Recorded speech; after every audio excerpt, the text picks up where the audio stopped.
Hai, apa kabar? Pernah kepikiran nggak sih kenapa ya ada orang yang kelihatannya hoki terus, sementara yang lain kayaknya sering banget kena sial? Nah, hari ini kita bakal bongkar rahasia di baliknya, dan gimana caranya supaya Anda bisa megang kendali atas keberuntungan Anda sendiri. Pasti kita semua pernah ngerasain ini kan? Ada temen yang kayaknya selalu dapat parkiran paling enak, sementara kita kayaknya langganan kena lampu merah terus. Ini tuh cuma kebetulan aja. Atau jangan-jangan ada sebuah kekuatan tak terlihat yang lagi bekerja di belakang ini semua? Nah, jawabannya mungkin ada di sesuatu yang sebenarnya kita semua pancarkan setiap saat. Getaran atau vibrasi pribadi Anda. Yuk kita bedah apa sih sebetulnya ini dan gimana cara kerjanya ngebentuk realita kita. Coba deh bayangin diri Anda itu kayak stasiun pemancar pribadi. Setiap detik Anda tuh lagi nyiarin sinyal energi ke alam semesta. Sinyal inilah yang bakal narik pengalaman-pengalaman ke dalam hidup Anda. Jadi, apa yang Anda siarkan, yaitulah yang bakal Anda terima balik, entah itu keberuntungan atau malah kesialan. Ya persis kayak sinyal Wi-Fi atau sinyal radio. Kita emang nggak bisa lihat pakai mata telanjang, tapi bukan berarti dia nggak ada atau nggak punya kekuatan loh. Coba kita pikirin ya. Kita semua percaya kan sama sinyal HP yang nggak kelihatan? Kita nggak bisa lihat, tapi kita yakin banget itu ada dan kuat. Terus, kenapa kita ragu kalau diri kita sendiri, yang jelas jauh lebih canggih dari teknologi manapun, juga bisa mancarin sinyal yang sama?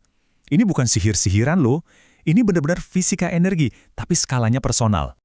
Oke, ngomongin teori emang seru, tapi gimana kalau saya bilang Anda bisa ngerasain energi ini secara langsung, beneran, sekarang juga? Yuk coba ikutin latihan simpel ini bareng-bareng. Oke, siap? Coba deh, hadapkan kedua telapak tangan Anda. Jangan nempel ya, kasih jarak dikit. Sekarang gerakin satu tangan pelan-pelan, bisa naik turun atau muter, dan fokusin semua perhatian Anda ke telapak tangan yang diam. Gimana? Ada yang kerasa nggak? Mungkin kayak ada geli-geli, anget, atau kayak ada magnet yang nolak pelan-pelan gitu. Nah, itulah energi Anda. Itu beneran ada. Dan ini nih yang menarik, kalau mau coba, sensasi ini tuh bakal kerasa jauh lebih kuat kalau Anda lakuin antara jam 2 sampai jam 3 pagi. Kenapa gitu? Karena di jam-jam itu, otak kita secara alami lagi masuk ke gelombang alfa, sebuah kondisi super rileks di mana kita lagi kreatif-kreatifnya dan paling peka sama energi. Seolah-olah alam semesta lagi ngebuka saluran komunikasinya buat kita. Terus apa sih yang paling ngendalinin getaran ini? Banyak yang ngira kuncinya di pikiran positif.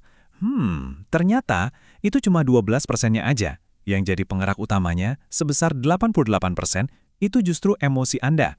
Ini dia kuncinya. Apa yang Anda rasain di hati itu jauh lebih kuat buat ngebentuk realita Anda dibanding apa yang Anda pikirin di kepala. Oke, sekarang kita udah tahu cara ngerasain kekuatan ini dan apa yang ngendaliinnya. Sekarang gimana cara kita ngaturnya pas lagi interaksi sama orang lain? Nah, ini nih bagian yang sering jadi ujian buat kita. Oke. Pernyataan ini mungkin kedengerannya aneh banget ya.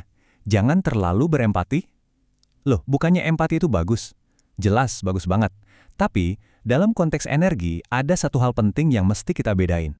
Gini deh, bayangin Anda lagi semangat banget, lagi happy, datang teman curhat masalahnya. Empati bikin kita nyambung.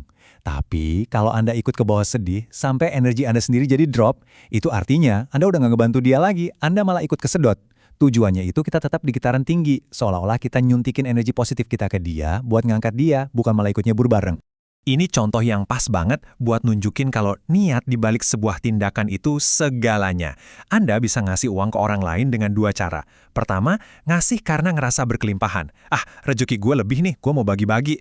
Getaran yang Anda kirim, kelimpahan. Dan itu yang bakal balik lagi ke Anda. Atau, Anda ngasih karena takut, duh kok harus ngasih, ntar dikira pelit lagi. Getaran Anda, kekurangan. Alam semesta tuh nggak peduli sama jumlah uangnya loh. Dia ngerespon perasaan di balik tindakan Anda itu. Oke, kita masuk ke bagian terakhir dan ini yang paling praktis. Gimana caranya kita bisa secara sadar ngarahin energi ini? Ada satu rumus utama yang bisa kita pakai. Bagian pertama rumusnya simple banget. Perhatian itu menciptakan koneksi. Apapun yang Anda fokusin, mau itu orang, tujuan, atau bahkan masalah, Anda otomatis ngebangun jembatan energi antara diri Anda dan hal itu. Nah, begitu jembatan ini kebentuk, langsung terjadi pertukaran data dua arah. Informasi dan energi mulai ngalir bolak-balik antara Anda dan apa yang Anda fokusin. Ini kejadiannya otomatis, kayak kita download file tapi nggak pakai filter. Dan disinilah kekuatan Anda berperan. Niat Anda itu filternya. Niat inilah yang nentuin data spesifik apa yang mau Anda tarik dari koneksi itu. Tanpa niat yang jelas, Anda bakal nyerap semuanya. Yang bagus, yang jelek, masuk semua. Kita ambil contoh gampang ya. Misal, Anda ngefans sama seorang tokoh publik. Perhatian Anda ngebangun koneksi. Kalau nggak pakai niat yang jelas, wah, Anda bisa-bisa tanpa sadar nyerap semua sifatnya, yang baik sama yang buruknya. Tapi kalau Anda pasang niat, saya mau mencontoh kemampuan public speaking-nya, nah, Anda secara sadar ngarahin energi Anda buat nyerap data spesifik itu aja. Anda jadi sutradaranya. Jadi, mari kita tutup dengan renungan ini. Setiap detik, sadar atau nggak sadar, Anda itu lagi nyiarin sebuah cerita ke alam semesta. Pertanyaannya bukan apakah Anda lagi nyiarin sesuatu, tapi cerita apa yang lagi Anda siarin?